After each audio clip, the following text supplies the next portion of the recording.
Oui, alors on est sur le chantier de la ZAC Gare. Donc la ZAC, c'est une zone d'aménagement concerté, ce qui veut dire en fait que les collectivités, à la fois l'agglomération et la ville de Mulhouse, se sont trouvés un partenaire, c'est Citivia, en tant qu'aménageur, qui finalement fait travailler toutes les entreprises pour un certain nombre de travaux.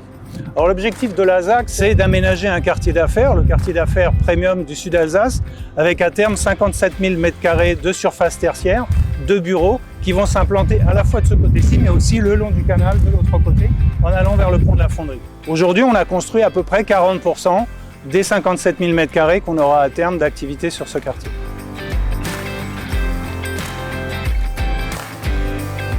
Vous vous souvenez sûrement qu'au départ, on avait une dépose minute sur cette plateforme de la dalle de la gare, qu'on a donc démontée en enlevant l'enrobé premièrement, et ensuite toute la structure complexe sous-jacente, qui est un mélange d'acier et de béton extrêmement intriqué, imbriqué, très difficile à démonter, et qui a été en fait déposée petit à petit. D'ailleurs, on a vu les poutrelles déposées au fur et à mesure sur le bord du canal, et ensuite évacuées par barge pour éviter des allers-retours camions vers le centre de recyclage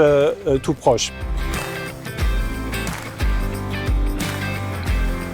Un des aspects importants de ce chantier, c'est aussi la dimension dans laquelle on travaille, puisque là on n'est pas en plat, on va rattraper à partir de la rue du 17 novembre le niveau du canal, donc il y a une descente, toute une reprise de la forme du terrain sur cet espace-là, un espace qui va être verdoyant, dans lequel on va pouvoir faire la pause de midi, se poser entre deux voyages par exemple, arboré, accessible à tous aussi, puisqu'on y fera très attention, et qui sera un élément d'attractivité important.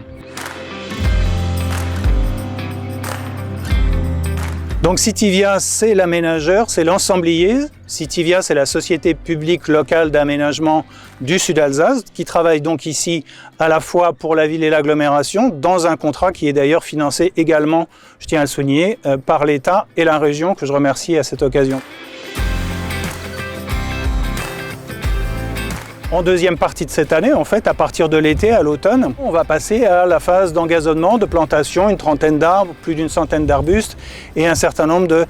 d'essences qui seront mises en place à ce moment-là.